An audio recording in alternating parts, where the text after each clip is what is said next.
শুধু তোমার জন্য নির্মল অন্ধগুণ। তোমাকে ভালোবাসার কথা বলতে গিয়েও কতবার যে আমি সে কথা বলিনি, সে কথা আমার ঈশ্বর জানেন।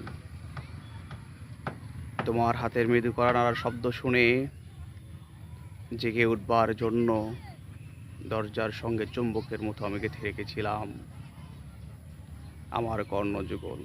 তুমি এসে আমাকে ডেকে বলবে, এই ওঠো ওঠো, আমি আমি আর আমি একই শুনলাম, এমন উল্লাসে নিজেকে নিক্ষেপ করবো তোমার উদ্দেশ্যে।